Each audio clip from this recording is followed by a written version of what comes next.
Merci beaucoup de votre présence à tous. La charte, pour le dire rapidement et avant de très vite laisser la parole à tous nos intervenants, c'est 15 mesures, réparties en 4 axes que nous avons créés avec ces 3 partenaires à destination des collectivités locales, des maires et des présidents de communautés, pour lutter à la source contre la question des pollutions plastiques. Ces 3 partenaires ont souhaité créer cette charte pour mobiliser les territoires et je vais très vite leur demander quelles sont les raisons qui les ont poussés à faire cette collaboration. Mais avant ça, et parce qu'on aime toujours, on protège toujours mieux ce qu'on connaît, je vais laisser la parole à la science avec le docteur Leila Metzer-Zaim, j'espère que j'écorche pas votre nom de famille, qui va nous parler du projet Plastique Rhône, qui est aujourd'hui conduit le long du Rhône, et je crois qu'elle va nous faire l'honneur de quelques premiers résultats. Donc merci beaucoup Leila de participer en tant que scientifique à cette conférence, et je vous laisse la parole. Bonjour à tous. Donc, je vais vous parler des avancées de la recherche et surtout des manques aujourd'hui, des limites que la recherche scientifique rencontre face à cette pollution plastique.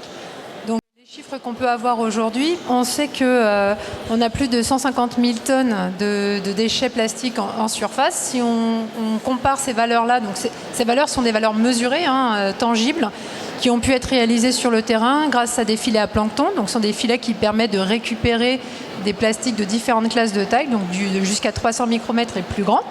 Et ça nous a permis d'estimer plus de 150 000. En fait, on est à 300 000 tonnes des plastiques qui sont en surface de nos océans. Et aujourd'hui, quand on regarde la modélisation qui est faite sur les déchets plastiques qu'on pourrait voir du fleuve, qui pourraient être libérés du fleuve vers la mer, on arrive plutôt à des valeurs de 150 millions de tonnes sur les 10 dernières années. Et donc, vous voyez bien qu'il y a un écart entre ces 2 chiffres qui permettraient de dire qu'on a un mystère des plastiques, c'est-à-dire que les plastiques auraient disparu et qu'en gros on est capable de doser en mer 1% des 99 qui sont quelque part ailleurs. Donc c'est quelque part ailleurs, il y a plein de possibilités pour expliquer leur disparition dans nos calculs. On a différents processus qui sont tous à peu près équivalents et qui ont tous une probabilité d'existence qui permettrait d'expliquer cette disparition. On a ce qu'on appelle des phénomènes d'ingestion, des phénomènes de fragmentation, ces plastiques qui vont se désagréger en plus petits, des processus de sédimentation, c'est-à-dire les plastiques qui coulent dans le fond de nos mers et de nos océans, des échouages avec des retours à la plage et également un processus de biodégradation qui pourrait potentiellement exister. Donc le processus d'ingestion, aujourd'hui on peut le mesurer, on sait qu'il arrive.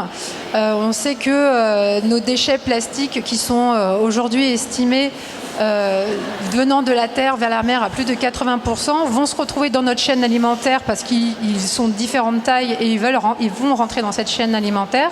Et sur 1,4 million d'oiseaux morts retrouvés par an, on retrouve des plastiques dans leurs estomacs, ce qui veut dire que techniquement il y en a plus que ce qu'on a pu observer. Il y a également plus de 14 000 mammifères qui sont retrouvés par an avec des microplastiques dans leurs estomacs. Et on sait aujourd'hui aussi que sur 114 espèces marines qui ont pu être observées, on a pu retrouver du plastique dans leurs estomacs, sachant que sur ces 114 espèces, il y en a la moitié qui correspondent à notre régime alimentaire. Donc ça veut dire que potentiellement, nous, on sait qu'on est également impactés. Aujourd'hui, on a tous l'impression que cette pollution plastique, elle est loin. En fait, ce n'est pas tout à fait le cas. Et durant l'expédition Tara Méditerranée 2014, on a pu démontrer en mer Méditerranée qu'à certains endroits de cette mer, on avait autant de microplastiques que de zooplancton, ce qui veut dire que dans l'assiette d'un poisson, il y a autant de déchets, en gros, que sa source normale d'alimentation, ce qui veut bien dire que ces organismes sont très contaminés.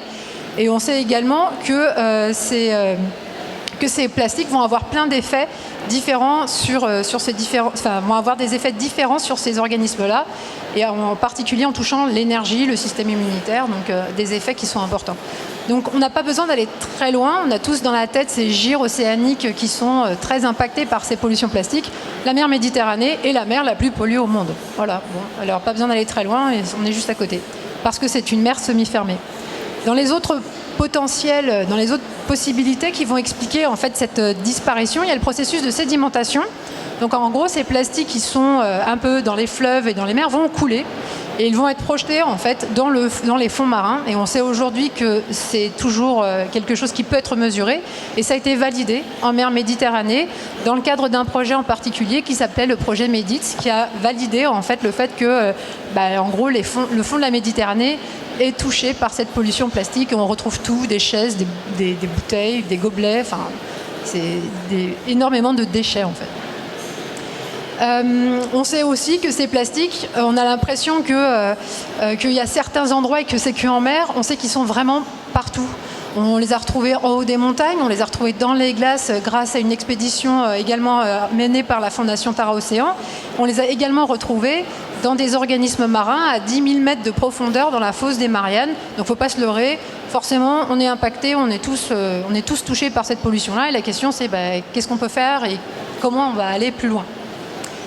Une des autres possibilités qui permettrait d'expliquer ce mystère et ce plastique qui a disparu, en fait, c'est lié au processus de fragmentation. Alors la fragmentation, c'est quoi exactement? C'est le fait qu'un plastique, sous l'effet des UV, de la température et du mouvement, va se fractionner de plus en plus petit. Donc on sait qu'il se transforme en microplastiques puisqu'on les a observés, donc ce sont ces particules qui font la taille, qui sont plus petites que la taille d'un grain de grille, en gros.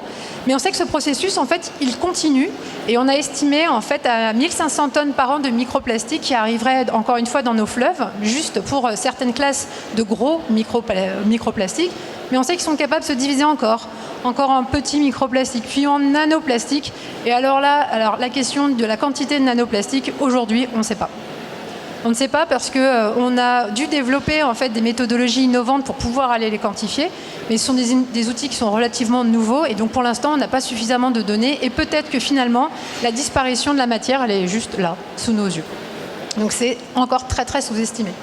Une autre possibilité encore, c'est la biodégradation. Alors quand je dis ça, on me dit ah bon, c'est bizarre un plastique pétrosourcé pétrochimique qui pourrait se biodégrader. Alors oui, c'est possible puisque dans l'environnement, vous avez des bactéries qui sont capables d'attaquer des hydrocarbures et certaines bactéries sont capables d'attaquer des matières très dures. La question c'est en combien de temps? Et alors là c'est très très très très très très long et c'est quasiment c'est plus d'une centaine d'années. En fait, on n'arrive même pas vraiment à l'estimer sur un plastique qui serait conventionnel. Ce qui explique en fait toute la difficulté en fait de suivre ce processus-là. Et aujourd'hui, il existe des plastiques biodégradables de 3e génération qui sont capables d'être biodégradés dans un temps très court. Donc on parle plutôt de mois cette fois-ci. On est sur des semaines, des mois. Et c'est exactement ce que nous faisons à la société Plasticati. En fait, c'est de mettre en œuvre des tests de quantification de la biodégradabilité de ces plastiques pour aller vers une norme qui demain en fait permettra à tous de faire un choix éclairé, c'est-à-dire de savoir exactement ce qu'on a dans les mains comme plastique. Pour quantifier du coup et valider finalement cette question de la fragmentation, en 2019, l'expédition microplastique qui nous a permis d'aller dans les 9 fleuves européens pour essayer d'avoir une idée de ces fragments, est-ce qu'on pouvait mesurer finalement ces microplastiques dans ces fleuves. Et clairement, une des premières réponses qui est sortie, c'est qu'on les a trouvés partout. Donc ils étaient là, quel que soit en fait le fleuve dans lequel on se trouvait. Et donc cette question, qui avait pour but au début d'identifier des sources, de quantifier les flux, de prédire le devenir et également d'essayer d'évaluer l'impact de ces microplastiques sur la diversité. Donc ça, ce sont des résultats qui sont encore à l'étude. Donc on a des données qui sont actuellement en traitement dans les laboratoires, parce qu'il y a eu 45 scientifiques qui ont tourné en fait également avec l'équipage de Tara et 17 laboratoires. Donc c'est des études qui sont toujours en cours, mais qui nous ont permis de démontrer que les microplastiques étaient vraiment partout et que c'était vraiment la fragmentation était également une hypothèse à conserver. Et enfin, plus récemment, avec la CNR et l'agence de l'eau Rhône-Méditerranée-Corse, nous avons mis en œuvre, et également la Fondation Tara, nous avons mis en œuvre un projet qui s'appelle le projet Plastique Rhône. Alors c'est un projet qui a démarré cette année, qui va aller jusqu'à l'année prochaine. Et l'idée, c'est d'aller encore plus loin en fait, dans cette quantification et d'essayer de voir la fragmentation sur ce fleuve. Donc on n'est plus dans les estuaires, on remonte, on descend, on est de Genève jusqu'à la Méditerranée. Et notre but, c'est d'utiliser ce fleuve comme un laboratoire grandeur nature pour suivre ce processus et valider cette hypothèse de fragmentation des plastiques dans le Rhône. Donc on suit les micros, on suit les nanoplastiques, On suit cette fragmentation du coup de Genève à la Méditerranée. Donc ce projet, il est coordonné par la société Plasticati que je représente. Mais à l'intérieur, vous avez des laboratoires universitaires, CNRS, comme l'IMRCP, le CEFREM, le LOMIC, et également la société Tenom, qui vont nous permettre en fait tous ensemble d'aller encore plus loin sur ces chiffres et finalement de mieux comprendre les valeurs de microplastiques qu'on peut trouver dans ce fleuve et jusqu'à la mer. Ce projet, il a une vocation très claire. L'idée, c'est d'aller vers une amélioration de la gestion sur les fleuves, de donner des cartes, de donner des valeurs scientifiques sur lesquelles on peut se poser pour ensuite aller plus loin. On sait aujourd'hui que le fleuve, c'est ce qui fournit en fait 80% de nos déchets plastiques en mer, donc on sait que c'est un levier extrêmement important. Et on va même jusqu'à des épisodes assez drôles de dégrillage des usines hydroélectriques pour essayer de voir si c'est possible de récupérer les déchets directement dans le fleuve, et non plus par des méthodes scientifiques, mais une action directe. Donc ça fait partie des choses qu'on regarde actuellement, avec un but très simple, c'est de promouvoir des liens entre les industriels, l'innovation et la législation, pour vraiment donner des chiffres qui seraient utiles après pour la mise en œuvre de bonnes mesures de gestion. Et en particulier, vous devez savoir que l'idée de l'économie circulaire, en fait, c'est d'agir sur 3 piliers en particulier, que sont les acteurs économiques, donc ça regroupe académiques, industriels, législatifs, ensuite le consommateur et ensuite le recyclage. Aujourd'hui, il y a un article scientifique qui est sorti dans Science, donc c'est une revue scientifique de très haut niveau, qui a permis de démontrer que si on agissait de manière concertée sur ces 3 piliers-là, on pourrait réduire de 78% la pollution plastique en mer. Donc c'est un levier qui est extrêmement fort et sur lequel on essaye de donner des chiffres pour qu'ensuite on puisse communiquer dessus. Et on a également une autre action qui est une action d'innovation cette fois-ci, puisque Plasticati teste la biodégradabilité, la toxicité des plastiques, donc qu'ils soient biodégradables ou recyclables, et recherche des alternatives. Donc on fait ce qu'on appelle la transition plastique. L'idée, c'est d'accompagner les industriels pour leur donner des solutions, en fait, demain. Et on donne également des chiffres pour aider après, derrière, à la sensibilisation. Et vous devez savoir qu'en particulier, la Fondation Tara Océan a mis en œuvre tout un système de sensibilisation et de sciences participatives que Romain va nous présenter juste à côté, qui permet d'aider, encore une fois, sur des chiffres, les bases de données scientifiques et qui permettent de faire remonter des données. Donc il y a un vrai lien, en fait, entre la sensibilisation et les effets sur la science elle-même. Merci beaucoup, Leïla. C'est très intéressant. Effectivement, on voit à quel point la science peut permettre de favoriser, de faciliter une mobilisation qualitative des acteurs. Vous avez vu que j'ai laissé planer un petit peu de suspense sur les 3 invités en bout de table ronde. Ce sont en fait les principaux concernés par notre charte Fleuve sans plastique, puisque ce sont des élus à différents niveaux pour tous les 3. Anne-Claude Petit, vous êtes présidente de la commission transition énergétique à la région Sud. Christine Juste, vous êtes adjointe au maire de Marseille en charge de l'environnement, et Christophe Bouillon, vous êtes maire de Barentin et président de l'association des petites villes de France, la PVF, et vous êtes les premiers acteurs de la lutte contre les pollutions plastiques sur les territoires, et on sera très heureux d'entendre vos témoignages juste après. Avant ça, et pour continuer sur la dimension scientifique et comment on fait pour, dans un congrès comme celui-ci, donner à voir, comme Leïla l'a fait, ce que donne la science, on a souhaité vous permettre de dialoguer avec un pays un petit peu éloigné, le Brésil, et je vais demander à Romain de venir à ma place pour animer un live avec la goélette Tara. Bonjour à tous, merci beaucoup. On a essayé de faire un clin d'œil. Oui. Tara, au moment où on parle, on a parlé beaucoup du Rhône et des fleuves européens. Tara est sur l'Amazone, approche de l'Amazone, je crois. Martin, tu m'entends? Martin est le capitaine du bateau, est-ce que tu m'entends? Est-ce que vous m'entendez? Ouais, on t'entend, parfait. Parfait. Et là, normalement, c'est bon. Comment ça va? Vous êtes où? Parce qu'on ne s'est pas parlé depuis quelques temps déjà. Ok, je disais, on est arrivé à 24 000 dans le nord de l'équateur. On est en route vers Macapa et on fait une station, la première station de l'Amazone. Donc on a commencé ce matin à 6 h. Et il fait toujours aussi chaud? Mais comme on est proche de l'équateur, il fait très chaud, ouais, très chaud, humide. Alors les images, elles sont assez impressionnantes parce qu'on est, c'est un peu Mad Max en fait, qu'on était hier. On arrive sur un désert marron pendant des heures avant d'arriver dans l'estuaire. C'est très très large en fait, donc c'est plein de mangroves autour de nous. mais on est dans un bras de l'Amazone qui a quand même il y a 15 km entre les deux rives, et on est au milieu, en fait, en plein milieu, en train d'envoyer des filets manta. Donc, pour rejoindre ce que disait Laïla, de faire des prélèvements de microplastiques en surface. Voilà, l'idée, c'est la mission Tara est en mer depuis 8 mois déjà maintenant, encore pour 1 an. Elle va revenir en France, à Lorient, en octobre 2022. Et la mission est de s'intéresser aux enjeux des écosystèmes marins, des micro-écosystèmes, les microbiomes de la mer, et comment ces écosystèmes sont perturbés par ce qui sort d'un fleuve, par ce qui sort de la pollution qui sort d'un fleuve, ça peut être chimique mais aussi les plastiques, et également de s'intéresser à ce microbiome lui-même, c'est comment il fonctionne, comment il va changer dans le futur. Et donc Martin, à bord du bateau, vous faites des stations, prélevez de l'eau jusqu'à une profondeur de 1000 mètres, vous ne prélevez pas que du plastique aussi, vous prélevez aussi la vie. Non, c'est ça. En fait, le plastique, c'est un des volets de l'expédition. Et donc, on envoie des machines, en fait, notamment la Rosette. La petite Rosette qui fait des méthotraces entre 1000 mètres et 500 mètres pour le plus profond. Et la plupart des filets, c'est surface et 200 mètres de profondeur. Donc, des mailles quand même très fines, de 20 microns, c'est 0,02 mm, à 200 microns, 0,2 mm. Donc, ça nous permet d'échantillonner vraiment des choses assez larges, tout ce qui est invisible à l'œil nu et à l'échelle du microbiome. Donc là, on entame la 8e station, c'est la première où on est au mouillage, c'est-à-dire à l'ancre, à simplement 20 mètres de fond. Autrement, c'est plutôt, on a navigué dans des zones à 4000 mètres de fond et on peut aller jusqu'à 1000 mètres. Bon merci beaucoup. Écoute, bon courage. Bon courage avec la chaleur, bon courage avec le prochain escale à Macapa dans 2 jours. Et on se reparle très vite. Bye bye. Merci. Merci et bonne conférence. Alors, bons échanges. Salut. Ciao, ciao. C'était un clin d'œil du Brésil. Merci beaucoup Romain, et merci beaucoup à tes équipes en mer. Puisque tu as la parole, je vais te la laisser pour rentrer dans le vif du sujet, celui de la charte Fleuve sans plastique. Est-ce que tu peux nous dire, Romain, pourquoi la Fondation Tara s'est engagée dans cette aventure avec la CNR et IAGF ? Bien sûr, oui.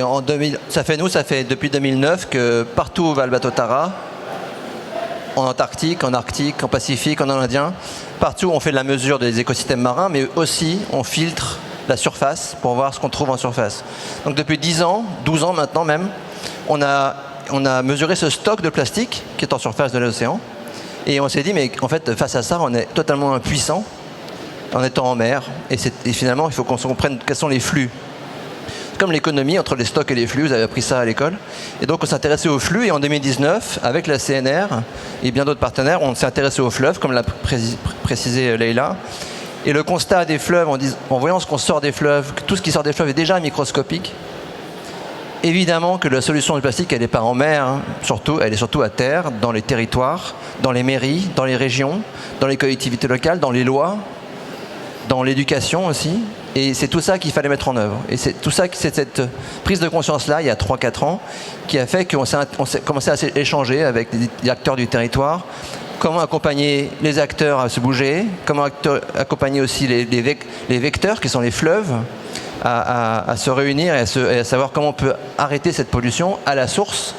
Et c'est ce qui a fait donner naissance à cette charte, et qui réunit 3 partenaires au départ, qui sont un gestionnaire de fleuves, la CNR, Compagnie nationale du Rhône, une organisation qui est là pour partager la connaissance, pour le capacity building que tu présides, Eric, et puis la science que nous on peut apporter à l'équation, la science et aussi l'éducation, parce qu'avec Tara, la Fondation, on travaille beaucoup sur les enjeux d'éducation dans les écoles françaises et en général en France et à l'étranger. Donc voilà, moi c'est pour ça que je suis convaincu que cette charte elle va avoir un succès, et je laisse parler Eric et Elisabeth sur où on en est de cette charte. Eric, je sais que la préservation de l'hydrosphère, c'est une thématique qui est extrêmement chère à l'IAGF. Oui, ça faisait 15 ans que je travaillais sur l'eau. Et puis on a eu l'idée avec Elisabeth, donc la présidente de la Compagnie nationale du Rhône, de nous intéresser à des personnages de l'eau, qui sont les fleuves. Et en nous rendant compte que tous les fleuves du monde sont menacés, à la fois dans leur quantité, puisque les sources des fleuves, les 2 grandes sources des grands fleuves, c'est à la fois les forêts, qui sont rongées petit à petit, et c'est les glaciers qui fondent. Donc en termes de quantité même, les fleuves sont menacés, alors même que de plus en plus d'êtres humains vivent dans les villes, lesquelles villes se sont rassemblées soit auprès des rivages maritimes, soit le long des fleuves. Donc il y avait cette tension-là en termes de quantité. Il y avait aussi très vite le problème de qualité et la santé des fleuves. Au fond, c'est la santé des gens qui vivent au bord des fleuves. Il se trouve que je suis au fauteuil de Pasteur à l'Académie française et il disait cette phrase qui m'a toujours frappé. Nous buvons 80% de nos maladies. Donc j'ai travaillé sur différentes questions, notamment sur les moustiques, et on voyait ces questions-là, le lien très étroit entre la santé des fleuves, c'est-à-dire les petites bêtes potentiellement malfaisantes qui sont dans les fleuves, et notre santé à nous. D'autres points, c'est que j'ai participé au lancement d'une start-up sur le plastique, le recyclage biologique du plastique, une start-up qui s'appelle Carbios, pour un recyclage par des processus enzymatiques. Donc cette question m'intéressait beaucoup dans le cadre de l'économie circulaire. Et dernier point, je ne comprenais pas ce qui se passait avec tous ces bancs de plastique que je voyais un peu partout quand je naviguais. Parce que j'ai beaucoup navigué un peu partout sur toutes les mers du monde. Donc, évidemment, quand on s'est rencontrés avec Romain et avec la Fondation Tara, c'était évident qu'on devait se lier parce que j'avais manqué la possibilité de rejoindre les 2 expéditions en Arctique et en Antarctique. Donc, ce n'était pas possible. Il fallait absolument que ce soit là. Et alors, je me suis retrouvé dans des lieux extrêmes, extraordinairement dangereux, qui s'appellent l'embouchure de la Seine. Et entre Le Havre et Honfleur, en bravant des conditions climatiques extrêmes, j'ai participé à une journée entière de prélèvement au péril de ma vie. Donc je voulais encore vous remercier pour cette expérience absolument magnifique, parce que j'étais sur ce bateau absolument mythique, parce que c'était le bateau de Peter Blake. Et donc merci de m'avoir accueilli. J'en frissonne encore de terreur. Merci beaucoup. On a la science, on a la diffusion à l'international. Il nous manque l'approche territoire, l'approche industrielle. La CNR, qu'est-ce qui a impliqué la CNR dans cette charte ? Bon, quand on veille sur un fleuve et sur sa santé, on s'intéresse effectivement à ces maladies. Mais je voudrais quand même dire, parce que finalement, en écoutant tout ce qui est dit et qui est passionnant, dans un abus de langage, même moi, je dis 80% de la pollution plastique vient des fleuves. Mais les fleuves n'y sont pour rien. Les fleuves n'ont rien demandé. Ils n'ont pas demandé à être pollués par l'homme. 100% de la pollution vient des hommes. D'accord ?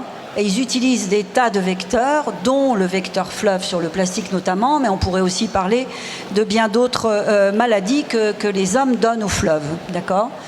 Donc, une fois que j'ai dit ça, pour défendre les fleuves, puisqu'ils ne peuvent pas parler, il faut bien qu'on les représente de temps en temps, il y a eu 2 choses qui m'ont passionnée. D'une part, effectivement, quand on s'est rencontrés avec Romain, c'est de me dire, comme je le disais d'ailleurs à la table ronde précédente, on ne peut traiter que ce que l'on connaît bien. Et donc, il faut apprendre à connaître effectivement les processus qui font qu'il y a du plastique dans les fleuves. Et ce que Leïla nous a expliqué, qui est quand même une découverte, c'est que j'ai souvent entendu dire on va trouver des solutions, on va aller chercher le plastique dans les océans, le prendre, le traiter, on va inventer des choses, on va mettre des barrages sur les fleuves, etc. Mais finalement, la Fondation Tara, lorsqu'elle a parcouru les fleuves, elle nous a démontré qu'on ne pourrait pas récupérer grand-chose, parce que lorsque c'est même pas de la taille d'un grain de riz, je vois pas quels sont les instruments qu'on pourrait utiliser pour récupérer le plastique dans les fleuves. Donc en fait, très naturellement, ça c'est mon 2e sujet, très naturellement, on s'est posé la question en disant, mais finalement, sur cette planète, à force de traiter les problèmes sans aller jusqu'à la source des problèmes, on n'arrive pas, on court après notre ombre. Donc en fait, est venue l'idée effectivement de cette charte fleuve sans plastique, à laquelle effectivement CNR a beaucoup contribué, parce que nous travaillons dans le modèle CNR, nous travaillons énormément avec les territoires. On ne peut pas gérer un fleuve et ne pas gérer les territoires qui sont concernés par le fleuve. Donc nous avons l'absolue conviction que s'il est indispensable qu'il y ait des politiques qui fixent des grands cadres avec des lignes directrices, etc., il est absolument indispensable de descendre à l'échelle du territoire pour agir. Et donc c'est la raison pour laquelle essentiellement nous avons imaginé cette charte en nous disant que cette charte finalement elle fait le lien entre la recherche et la réalité du terrain. Donc très rapidement, il faut être honnête. D'abord, on a lancé cette charte au moment des élections municipales. Donc en fait, on a interrogé pas seulement les maires en place, mais aussi les candidats pour qu'ils prennent des engagements. Je tiens à dire qu'on a été soutenu dès le départ par Christophe Bouillon et je l'en remercie vraiment chaleureusement. Voilà, parce que c'est au travers, je dirais, des élus, au travers des acteurs de territoire, que l'on arrivera effectivement à faire en sorte qu'on arrête de dire que 80% des plastiques viennent des fleuves. Je rappelle simplement, 100% des plastiques viennent des hommes. Merci beaucoup. Vous avez donc entendu le message qui a été passé par ces trois partenaires et on va maintenant passer à la façon dont ce message a été reçu et effectivement Elisabeth le disait parmi les tout premiers par la PVF mais également par la ville de Barentin dont vous êtes le maire et qui a été signataire de notre charte très rapidement. En tant que président de la PVF comme d'ailleurs le ministère de la Transition écologique, l'ADEME, VNF et nos autres partenaires, l'AMF notamment, vous nous avez soutenus notamment pour cette diffusion. Est-ce que vous pouvez nous dire pourquoi et ce que ça vous a apporté depuis maintenant 1 an que cette charte est en action? Alors d'abord, la PVF, c'est les petites villes de France qui sont comprises dans une strate entre 2500 et 25 000 habitants. Concrètement, c'est 4000 communes en France où habitent 26 millions d'habitants. Et ce qui nous a amené à vous rejoindre, à s'engager, puisque c'était le sens aussi de votre démarche, c'est d'abord de partager un constat. Et c'est vrai que quand on entend les chiffres qui ont été donnés, ça fait froid dans le dos. Concrètement, ces millions de tonnes qui ont été énoncées tout à l'heure, c'est quasiment chaque minute l'équivalent d'une benne remplie de plastique qui est versée dans les océans. Et ça, ce constat-là, on ne peut pas rester insensible. Et puis ce deuxième constat, je rebondis sur ce que disait Éric Orsena, en France, il y a 125 000 cours d'eau. On parle souvent des 36 000 communes, mais les plus de 70 fleuves, les plus de 400 rivières, et ces cours d'eau fait qu'il n'y a jamais très loin un village, une commune, une petite ville. Et on est parfois traversé par une rivière, par un cours d'eau, par un fleuve. Donc il y a cette sensibilité et aussi cette familiarité. On vit avec ces cours d'eau. Et si 80% de ces déchets plastiques viennent non pas des fleuves et des rivières ou des cours d'eau, ils viennent de terre, c'est-à-dire qu'ils viennent de notre habitude, de notre fonctionnement au quotidien. Et donc, non seulement il y a cette sensibilité, cette familiarité, cet étonnement, mais ce sentiment qu'on peut agir finalement. Parce que l'océan commence dans nos rivières et ce qui est mis dans les rivières commence sur terre. Il y a 3 messages qui sont présents dans cette charte et qui nous ont conduits à la signer et à s'engager de façon volontaire et énergique. Le premier, c'est d'abord moins de plastique. C'est quand même effrayant. En l'espace d'une trentaine d'années, on a augmenté le nombre, la production de plastique de près de 118%. Donc nous, on peut agir comme collectivité en favorisant par exemple le vrac. La consigne, en faisant en sorte que quand on a de l'activité qui vient dans nos territoires, eh bien on incite, on promue et on engage, finalement on encourage ce type d'initiative. On est aussi, par la commande publique, décideur. On peut, dans les choix qu'on fait, et la commande publique en France, au regard du nombre de collectivités, c'est essentiel. Donc moins de plastique, plus de recyclage. Ce qui est frappant chez nous, et on a des compétences dans le domaine du recyclage, c'est que le tri du plastique en France, c'est 26%. Quand en Allemagne, c'est 50% et Portugal, par exemple, 42%. C'est dire l'effort qu'on peut faire. Et là, il y a sans doute un travail de sensibilisation. Et c'est le troisième point qui est très présent dans la charte. Et je sais que Romain, Elisabeth et Eric, c'est ce que vous nous avez dit, collectivité engagée, c'est la question de la sensibilisation. C'est-à-dire la capacité, à travers les collectivités, à toucher le public le plus nombreux et notamment les plus jeunes, pour décrire traduire, construire un récit partagé à travers des données scientifiques. Et je crois que c'est ça aussi qui me paraît essentiel. Donc c'est la volonté qu'on a eue de s'engager. Ce n'est pas terminé.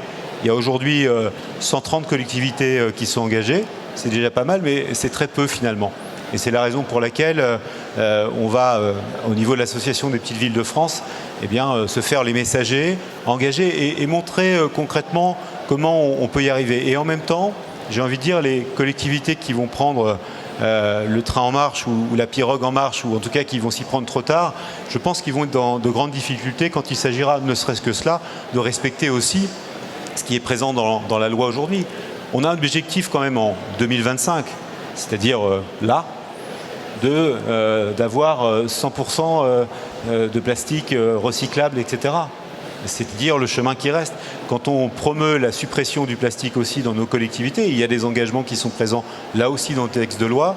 Il y a quand même un boulot, excusez-moi d'aller dans des raccourcis comme ça, qui est extraordinaire. Mais ce travail, on peut le faire aussi si on est accompagné, et c'est aussi ce que permet la charte. C'est-à-dire que ce n'est pas simplement une déclaration de principe, un engagement, c'est des outils, les 15 mesures, mais c'est aussi un accompagnement, une capacité à aider les collectivités à prendre délibérément ce chemin. Merci Christophe Bouillon, et d'ailleurs on va y venir très vite à ces premiers outils qui ont été développés pendant l'année de déploiement de cette charte. Avant ça, je voudrais donner la parole à un autre territoire, Anne-Claudius Petit, que vous représentez, la région Sud. Je sais que vous êtes extrêmement mobilisé sur cette question des plastiques, et on aimerait savoir quelle est à l'échelle d'une région la mobilisation qui est possible sur ce sujet. Alors avec les compétences de la région, c'est un très bon échelon pour appréhender tous ces problèmes. Et c'est vrai que nous, dans le précédent mandat, on a été élus en décembre 2015, et dès 2016, en fait, c'est une question qu'on a souhaité aborder. Et à l'époque, c'était Christian Estrosi qui était notre président et qui a engagé la région Provence-Alpes-Côte d'Azur dans tout un programme d'action avec un objectif zéro déchet plastique en 2030. Cet objectif, on l'a décliné dans différentes actions. Je voudrais citer, parce qu'on a cité les grands fleuves, mais la région, la principale rivière de la région est, je crois, le deuxième affluent du Rhône, c'est la Durance. L'eau que vous buvez ici à Marseille vient de la Durance. Chantal Eméhoud, qui est la vice-présidente en charge des massifs alpins et qui est maire d'Embrun, nous a dit d'ailleurs, quand elle est venue pour inaugurer le stand de la région dimanche, elle a même l'habitude de dire que la mer commence dans ces montagnes. Puisque finalement la Durance est la principale rivière qui irrigue notre belle Provence. Une des choses qu'on a pu faire, c'est aussi mieux connaître cette problématique des déchets. Donc je pense notamment à des études qui ont été menées, que nous avons financées, qui ont été menées par des associations comme Surfrider et FNE PACA. FNE PACA présentait d'ailleurs cette étude qu'ils ont réalisée pendant un an le long de la Durance sur différents points. Et ce qui ressort très clairement, et ce qui est un outil intéressant, je pense, pour les collectivités et pour agir, pour éviter ces déchets, premier constat, c'est que ce sont essentiellement des plastiques. Parce que quand on parle de recyclage, ça concerne quand même une infime partie des plastiques. Ce sont des plastiques, et selon l'endroit où les déchets ont été constatés, ce ne sont pas les mêmes types de plastiques. Parfois, ce sont des morceaux de bâches agricoles. Parfois, c'était dans le lac de Serponçon, des médias filtrants, donc qui viennent de stations d'épuration. Donc, on peut déjà rapidement tirer des conclusions. Et ensuite, ce qu'a fait FNE PACA, c'est aller jusqu'au bout en allant voir les acteurs concernés. Donc, la région, elle peut intervenir pour susciter et accompagner ce type d'études. Ensuite, pour ne citer que deux outils que la région a mis en place donc, depuis 2016, il y a une charte zéro déchet plastique que nous avons lancée en 2019 et qui est animée par l'Agence régionale pour la biodiversité et l'environnement que je préside depuis janvier dernier. Et cette charte zéro déchet plastique, elle est destinée aux collectivités bien sûr, mais pas seulement, aux entreprises également, aux associations, aux établissements scolaires. C'est une charte dans laquelle on s'engage, mais c'est une charte de la même manière, je pense d'ailleurs que votre démarche, dans laquelle l'Agence régionale pour la biodiversité et l'environnement propose un accompagnement, notamment pour les collectivités. En début d'année, on a lancé un guide d'accompagnement des collectivités pour qu'elles qu'elles appréhendent cette question de, quand elles s'engagent, qu'est-ce que ça veut dire zéro déchet plastique, avec une explication. D'abord, il y a effectivement des plastiques. Ensuite, où est-ce que vous avez des plastiques et comment éviter l'usage du plastique, notamment à usage unique. Et ensuite, très concrètement, avec des outils, des fausses bonnes idées aussi. Je pense au gobelet. Si vous êtes... Non, mais en fait, quand on dit c'est une fausse bonne idée, c'est-à-dire que dans un festival, par exemple, si vous ne mettez pas la consigne, les gens les jettent et s'ils ne sont pas, ou les rapportent chez eux. Et à ce moment-là, en fait, il n'y a pas de bénéfice. Il faut qu'il soit un gobelet, il faut qu'il soit réutilisé 8 ou 10 fois, je crois, pour qu'il y ait un vrai bénéfice sur la création de ce gobelet en plastique réutilisable.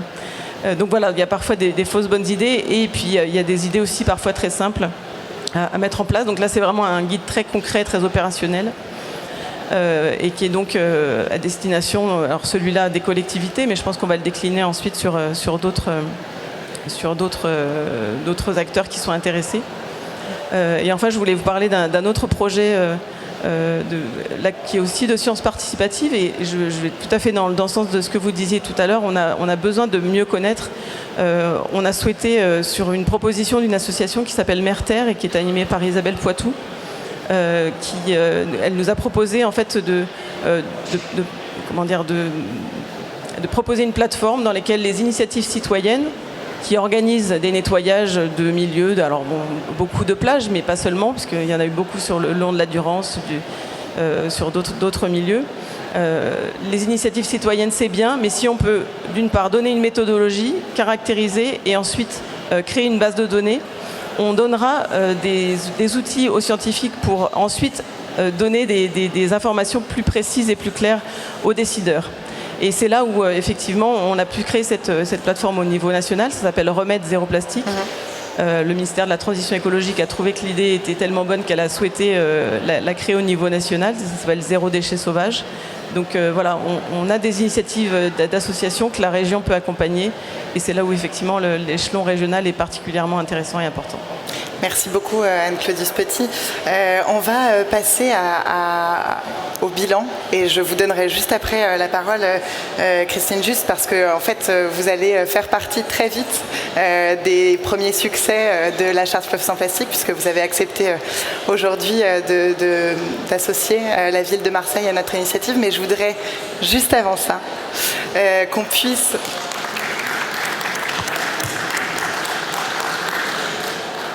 C'est un très grand succès pour nous, et vous faites partie des métropoles qui nous rejoignent, et c'est vraiment donné beaucoup d'ampleur à cette charte. Donc on en est très honorés, et voilà, on en est très honorés.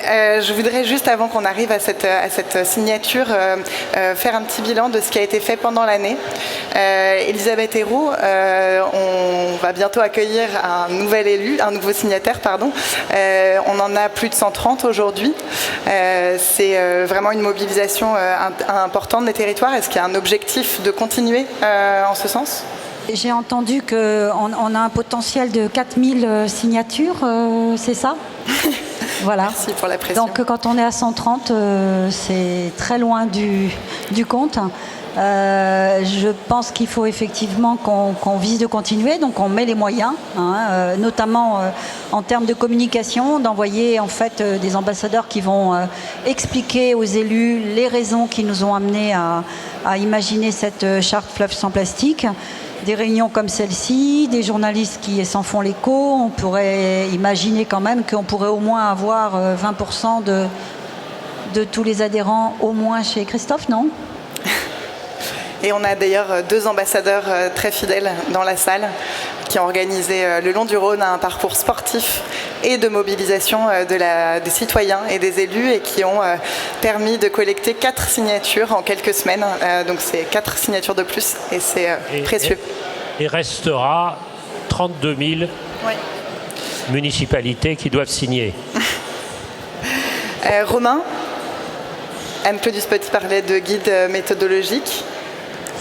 Oui, alors ça s'accompagne, dans la charte elle est détaillée en une quinzaine de points, on ne va pas les détailler aujourd'hui, vous pouvez les voir si vous voulez sur le site internet de la charte. Mais en tout cas, on va mettre à la disposition aussi des mairies qui s'engagent dans ce projet un kit qui comprend pas mal d'outils pouvez voir là, c'est une mallette pédagogique, un documentaire de 52 minutes qui s'appelle Le Mystère Plastique, et c'est pas pour rien que Leïla en a parlé juste avant. Une enquête mondiale sur d'où vient ce plastique, où il va, très didactique, qui était diffusée sur Arte, donc qui est très très très connu. Il y a même une expo qui accompagne ça pour expliquer les flux de plastique et les solutions aussi qu'on peut avoir à ce niveau-là. Et puis bien sûr, on peut intervenir dans des conférenciers. Alors cette année, pendant le Covid, on a organisé un peu une suite à cette dynamique de la charte, et on a fait un premier appel à des micro-initiatives auprès des villes, et il y en a pas mal qui ont répondu. On en a choisi 5 pour leur envoyer, partager avec eux des kits dès le mois prochain. Et les 5 qui ont été choisis, c'est Barentin, bien sûr.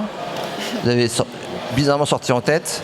L'île Saint-Denis, Vienne, Besançon et Avignon. Et donc on a des villes très territoriales, très en aval, très loin de la mer finalement, et qui s'intéressent à ce sujet. Donc Barentin, l'île Saint-Denis, Vienne, Besançon et Avignon. Et elles recevront donc un kit avec une mallette pédagogique qui permet de faire des jeux. Il y a 4 jeux dans cette mallette. Il y a des échantillons de plastique dégradés, plus ou moins dégradés. Il y a des grands schémas pour aborder les thématiques. Il y a des jeux de cartes. Et puis elle a été testée ici pendant 4 jours. Depuis 5 jours, elle est sur le stand CNR. Et il y a beaucoup de public qui vient jouer avec. Elle marche très bien. Suivante. Et il y a aussi bien sûr un guide méthodologique, parce qu'en fait cette charte, elle n'est pas là pour surveiller, quantifier, voir si les maires ont bien travaillé. C'est une charte d'engagement et d'accompagnement. C'est une charte qui parle beaucoup avec la charte zéro plastique, comme vous avez cité, au ministère. On est très souvent en train d'aligner les 2 chartes. Et le guide est là pour inclure toutes les mesures qui doivent être prises par les maires dans le cadre de la loi économie circulaire et anti-gaspillage, de la loi climat qui vient de sortir, les décrets, etc., de la loi AGEC ont été pris en compte. Il y a des actions qui sont proposées dans le cadre des mandats des maires, pas au-delà des mandats des maires, dans ce qu'ils doivent faire dans les villes en général. Voilà ce que vous pouvez faire au quotidien, sur l'éducation, sur les achats, sur des trucs le plus concret possible pour l'accompagnement. Comment on les applique ces mesures aussi. Et aussi, petit à petit, on va faire remonter ce que font bien les communes. Partager l'expérience. On fait déjà ça, nous, dans les écoles, avec les profs qui inventent des animations dans leur classe. Finalement, n'importe quel autre prof peut voir ce qu'a fait l'autre et s'en inspirer pour le développer dans son territoire et l'adapter à son territoire. Voilà, ce guide-là, il sortira pour le congrès annuel des maires de France en novembre prochain. Donc on se retrouvera, je pense, à ce moment-là, en tout cas avec le plus de maires possible, pour le partager. Et je crois que j'ai fait le tour. Oui, je crois aussi. Éric, très rapidement. Pardon, Elisabeth, allez-y. Non, je veux rebondir juste sur ce qu'a dit Romain. Il a dit que c'était 5 villes loin de la mer. Mais je rappelle que toutes les villes, tous les villages, même les plus isolés, un village de Haute-Savoie, un peu isolé, la bouteille plastique qui part de chez lui arrive aussi dans la mer. Et justement, ça fait une belle transition. Merci pour ce travail à ma place. Éric, je crois que vous développez un référentiel à destination des entreprises sur les fleuves et l'océan. D'un mot avant que la ministre n'arrive. Alors, oui, nous sommes maintenant partenaires d'un référentiel qui est en train d'être achevé, c'est-à-dire au fond d'avoir une sorte de mesure de l'impact d'une entreprise vis-à-vis de la mer. Et donc nous travaillons avec la Fondation de la mer, et en fait on essaye de voir au fond quel est notre impact de notre activité. Et pour que les entreprises se rendent compte qu'il y a une sorte de mesure, parce qu'on ne sait pas. Moi, ce qui me frappait, c'est que j'avais un peu travaillé sur le plastique, mais on ne savait pas ce que c'était que le plastique. Et comme vous le dites très bien, là, il y a une sorte de plasticodiversité. Donc on croit qu'il y a un seul plastique, pas du tout. Parce qu'il y a eu des tas d'inventeurs qui ont trouvé toutes les formes de plastique pour que ça soit le moins cher, le plus résistant, etc., etc. Donc il y a toutes ces questions-là. Et alors ce référentiel, on est en train de le mettre au point avec la Fondation de la mer. Ce que je voudrais dire, c'est que ça montre bien les possibilités d'action face aux dégradations que l'on connaît. C'est-à-dire à titre personnel, à titre de la commune, à titre de la région, à titre de la nation et à titre de l'Europe, et puis un titre plus large. C'est-à-dire, moi, ce qui m'intéresse, c'est 2 choses. C'est d'abord, quelle est la bonne échelle et comment on combine les différentes échelles territoriales. Et ensuite, L'autre question, c'est l'échelle temporelle. Et moi, j'aime répéter cette phrase toute simple. La différence entre la réalité et le rêve, ou la réalité et le cauchemar, c'est une date. C'est une date. Vous voyez ce que je veux dire? Dans tous les domaines, notamment amoureux. Merci Eric. Quand vas-tu dire oui? Christine Juste, on est ravis d'accueillir Bérangère Abba, secrétaire d'État à la biodiversité, qui va pouvoir, en tant que partenaire, le ministère de la Transition écologique, et partenaire de notre charte Fleuve sans plastique, et va donc pouvoir signer avec vous la charte et votre adhésion à notre charte. Juste avant, si vous me le permettez, Madame la Ministre, d'un mot, est-ce que vous pouvez nous dire ce qui vous a motivé à nous rejoindre et peut-être à accueillir aussi ce congrès, parce que j'imagine que ce sont deux choses assez liées. Évidemment, en tant qu'écologiste, en tant qu'élu à l'environnement, la lutte contre les pollutions, la biodiversité et les déchets de la ville de Marseille, je pense que tout ceci est assez cohérent. Alors, je vais vous dire pourquoi j'aurais pu signer votre charte les yeux fermés. Parce que lundi, j'accueillais ici, nous avons souhaité mettre en avant la ville de Marseille, cette effervescence d'associations qui nous ont précédés avant notre arrivée en juillet 2020 et qui ont porté tous ces combats. Moi-même, avant d'être élue, j'étais une citoyenne engagée sur l'eau, engagée contre le plastique, entre autres. Donc en fait, lundi, nous accueillons ici une conférence sur zéro déchet, zéro plastique. Alors je disais toujours à la ville, c'est une utopie réaliste et je crois que depuis 5 jours de congrès, Madame la Ministre, je pense que je peux rayer le mot utopie. Pour 2030, enfin j'espère que ce ne sont pas que des paroles que j'ai entendues, mais je pense que j'ai été assez enthousiaste d'entendre partout cet objectif du zéro plastique. D'ailleurs, j'ai accueilli le 3, l'envoyé spécial du secrétaire des Nations Unies, Peter Thompson, sur The Ocean Race, avec aussi cet engagement contre les plastiques. Alors nous avions là des associations lundi sur le nettoyage, tu l'as dit Anne, qui depuis des années essayent de préserver notre biodiversité tellement fragile, nos océans, notre mer Méditerranée, et également un chercheur de Aix-Marseille Université qui nous expliquait pourquoi il ne faut pas de plastique. Le ramasser c'est bien, mais néanmoins qu'il n'y en ait pas, c'est quand même encore mieux. Alors notre nouvelle équipe municipale est très sensible et engagée sur la préservation des ressources en eau et de la mer, ainsi que contre la lutte contre les pollutions, la propreté et la gestion des déchets. Comme je vous l'ai dit, nous nous sommes fixés une ambition, zéro déchet, zéro plastique d'ici 2030. Et je pense que c'est quelque chose qui semble recueillir l'adhésion totale. Je vois partout sur les stands Decade. Je pense que tout le monde a quand même en tête le rapport du GIEC. Moi, en tant qu'écologiste, je suis les rapports Meadows depuis des décennies, mais je crois que maintenant, ces 10 ans, il semble que ce soit un objectif pour tout le monde. Je suis également membre du comité du bassin de Rhône Méditerranée-Corse, militante de l'eau avec ma collègue Perrine Préjean. Nous nous efforcerons. J'ai vu tous ces objectifs également de le comité qui sont présents. Marseille, c'est avant tout une ville maritime, la première ville méditerranéenne en France. Et le maire l'a répété lors des différents discours. Il compte faciliter évidemment cet engagement et les transitions. Alors, comme je comprends que vous êtes un peu pressé pour laisser la parole à Madame la Ministre, juste je vais reprendre les articles que j'ai cru que vous aviez pris ma feuille stratégie biodiversité et que vous aviez fait un copier-coller. Engagement numéro 1. Vous l'avez dit, monsieur, le premier levier, c'est la commande publique. La commande publique, nous travaillons à une charte. Il y avait déjà une charte, mais nous voulons la rendre encore plus vertueuse, éliminer le plastique de nos commandes, favoriser le moins de déchets, moins d'emballage, moins de plastique, zéro plastique dans nos écoles. C'est quand même une obligation légale, mais nous essayons de le devancer. Dans les crèches, biberons en plastique, en verre, plus de biberons en plastique, les gobelets. Alors nous avons quand même quelques petits écueils. C'est que l'UGAP, le fameux catalogue de commandes publiques, semble très accro au plastique, donc il faudra trouver des marchés, d'autres solutions. C'est parce que la ville peut, mais ne peut pas tout. Il faut aussi que nous ayons des leviers. des lois, des encadrements et des industriels qui soient à nos côtés. On ne peut pas tout faire, on ne va pas produire nous-mêmes nos gobelets en inox. Et évidemment, nous avons, à titre d'exemple, parce qu'il faut aussi donner l'exemple, c'est ça aussi un levier, supprimer les bouteilles en plastique du conseil municipal, ce qui m'a fait hurler lors du premier conseil municipal.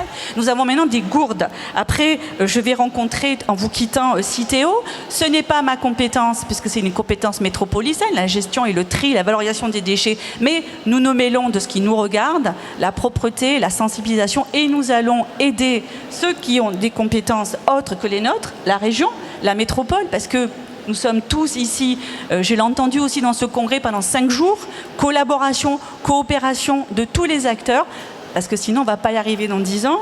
Qu'est-ce que je voulais vous dire d'autre ? Ah oui, alors on parle de gobelets, tu as raison Anne, mais si on veut éviter les bouteilles en plastique, il va falloir davantage de fontaines pour que, moi je dis toujours, sois pas gourde, prends ta gourde, encore faut-il qu'il y ait des fontaines. Je vois que vous me faites... Je suis désolée, je vais être obligée de vous interrompre parce qu'on doit libérer la salle. Et bien évidemment, il faut aussi que nous soyons très vigilants sur nos fleuves, l'Uvonne, les Égalades et notre Méditerranée. Merci infiniment pour cet engagement. Je vais inviter Madame la Ministre, si vous le voulez bien, à venir sur le pupitre qui est en face du mien. Merci encore au ministère que vous représentez d'être partenaire de cette charte et d'être extrêmement engagé sur cette question de la pollution plastique des fleuves et de l'océan. Merci à vous, bonjour à tous, je suis ravie de conclure cette conférence avec vous, certains visages que je connais bien, voisins d'hémicycle. Bonjour Christophe, mesdames, des élus ô combien engagés dans les collectivités. La pensée, la recherche, le sens, la vision, l'action sur le terrain. Merci à tous. L'engagement qui est conforté auprès de ces acteurs par des partenaires qui nous donnent les moyens de ces initiatives, qui nous donnent les moyens de partager des exemples, des choses qui marchent. Je crois qu'aujourd'hui, pour embarquer le plus largement, on a besoin de ça, des collectivités, des acteurs, entreprises qui nous embarquent et à qui on donne les moyens, les compétences de mettre en œuvre et de déployer plus massivement ces actions. Avec donc un chiffre qu'on ne cite plus, et a fortiori ici, c'est 80% de déchets marins qui viennent de terre, dont essentiellement des déchets plastiques, et une lutte contre les déchets en mer qui est évidemment une priorité. Notre objectif, il est ambitieux, vous le savez, il s'agit de ne plus rejeter de plastique en mer d'ici à 2025. La barre est haute, mais il nous faut des étapes, des échéances, un plan ministériel zéro déchet plastique en mer qui a été adopté en 2020 et qui comprend 35 actions de lutte contre les déversements, des actions de sensibilisation, vous les avez nommées, les chartes, la charte fleuve sans plastique avec la fondation Tara, merci, les initiatives pour l'avenir des grands fleuves, la CNR, et je crois que vous montrez, parce qu'il y a un vrai enthousiasme, il y a un engouement pour ces dispositifs, vous montrez quand on trouve une réponse en termes d'engagement concret à ces acteurs, on a tout de suite une dynamique qui s'enclenche et puis évidemment qui se diffuse puisque ce sont autant de prescripteurs pour ces chartes et pour ces actions. Avec la charte également des plages sans déchets, qui est plus évidente, je dirais, et plus ancrée, avec l'Association nationale des élus de la mer et du littoral, Surfrider, qui permettent d'impliquer très largement ces élus et ces collectivités et nos citoyens avec des actions qui sont concrètes et donc vraiment proches du quotidien. Je crois qu'on a vraiment la satisfaction de retrouver du sens dans ces actions et évidemment ce sont autant de moments pour partager sur des enjeux beaucoup plus vastes. Donc du local au global, je crois qu'on retrouve aussi le contact avec les choses et je croise beaucoup, on parle de l'engagement des jeunes, beaucoup de jeunes qui ont de plus en plus cette sensibilité, même si les études montrent qu'ils sont encore plus mobilisés sur le climat que la biodiversité, mais c'est en train de bouger, c'est en train de changer, et qui souvent, encore trop souvent, se demandent comment s'investir, comment s'engager. La démarche des plages sans plastique est déjà bien connue, les fleuves sans plastique, même si ça pouvait paraître un peu plus contre-intuitif, rencontre son public, c'est-à-dire qu'on peut toucher très très largement sur le territoire des jeunes et des familles qui s'y engagent. Avec donc sur ces deux chartes un même objectif, embarquer à terme 1000 communes, et ce sera un objectif que je souhaite évidemment vous aider à atteindre. Je serai votre meilleure ambassadrice auprès de ces élus locaux, avec une plateforme également participative multi-acteurs. Voilà, tout le monde salue cet effort, vous remarquerez. Avec une plateforme multi-acteurs qui est axée sur le zéro déchet sauvage, qui a été lancée le 8 juin. Je crois que c'est une initiative également qui est extrêmement intéressante, parce que là c'est l'élu local qui parle. Je crois qu'on n'est pas au bout de ce travail à faire sur le dépôt sauvage. Et puis ces associations, Merterre, le Muséum d'histoire naturelle, qui apporte aussi ses compétences et qui nous permet vraiment d'éclairer le chemin. Avec donc des organisations, un réseau associatif, une communication sur ces opérations de collecte de déchets qui sont autant d'actions de médiation et de sensibilisation, avec des caractéristiques des déchets collectés à terre dans les cours d'eau et les littoraux qui sont aujourd'hui, du fait de ces actions, aussi beaucoup mieux éclairées. Et donc une participation à la connaissance qui est également impérative. Avec cette accélération du changement de modèle, et on l'espère, des modes de production, des modes de consommation, vous accompagnez vraiment cette démarche. Dans le cadre législatif, le député honoraire Christophe Bouillon vous en a peut-être parlé et le ferait aussi bien que moi, avec la loi AGEC évidemment en février 2021 qui a acté entre autres la fin du plastique jetable d'ici à 2040, avec l'objectif de réduction des plastiques à usage unique qui ont été interdits, des étapes à 2025, une réduction de 20% des emballages plastiques à usage unique, et une échéance qui est évidemment beaucoup plus lointaine, dans des objectifs à démultiplier, avec quasiment tous les emballages en plastique recyclables à cette échéance, nous l'espérons. Donc des filières aussi qu'il est nécessaire d'accompagner. Et puis un plan de relance, puisqu'il faut quand même, dans la période et la crise terrible que nous venons de connaître, trouver des ressorts pour cette transition. Nous avons donc, en l'occurrence ici, 226 millions d'euros d'investissement dans le réemploi et le recyclage qui ont pu être fléchés, donc qui doivent vraiment massifier et développer cette action. La loi climat résilience, elle a également ancré de nouvelles mesures, consacrer au moins 20% de la surface de certains commerces à la vente en vrac. Ça peut paraître plus loin de nous, plus loin des plages, mais quand on sait le lien terre-mer, on sait que cette action, elle est aussi extrêmement importante. Et puis, au-delà de l'action nationale, évidemment, un engagement de la France au niveau international, en soutenant, par exemple, les négociations à l'ONU sur l'établissement d'un nouvel accord international contraignant sur la pollution plastique, et j'ai d'ailleurs pu m'exprimer à Genève sur ce thème jeudi, à distance, mais en tout cas j'ai participé aux échanges pour dire le volontarisme de la France sur ces négociations. Et puis cet accord, eh bien, il doit permettre aux pays de développer et de mettre en œuvre des plans d'action pour prévenir, réduire et éliminer cette pollution plastique, avec une vision claire et commune, des objectifs. Et j'insiste, des objectifs chiffrés, des objectifs qui soient ambitieux, mais surtout qui soient mesurables, parce qu'on a besoin de ces repères, et c'est aussi maintenir une dynamique que de pouvoir observer l'évolution et la tenue de nos objectifs. Donc ces points de repère, je pense qu'ils sont également essentiels sur l'ensemble du cycle de vie des plastiques, parce qu'il faut qu'on couvre absolument l'ensemble du cycle, de la conception à la fin de vie, en passant par la prod, la conso, les collectes et autres traitements, dans une approche donc, que vous connaissez très bien, d'économie circulaire. Nous avons vraiment une accélération, je crois, de ce cycle et de ces processus. Vous en êtes les premiers et les principaux acteurs. Donc toute ma reconnaissance et mes remerciements. Bravo. Merci.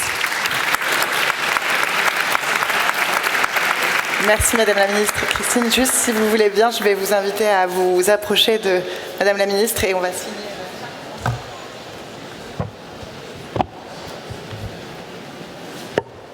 Alors, c'est vous qui signez, mais je vous soutiens. Je le disais en présentant, c'était quasiment ma feuille de route. Et ben voilà. On sent qu'il y a une convergence des enjeux.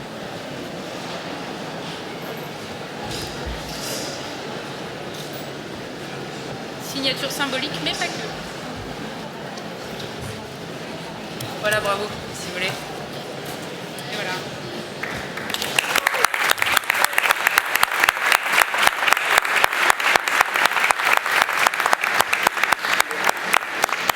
Merci beaucoup à tous d'avoir suivi cet événement.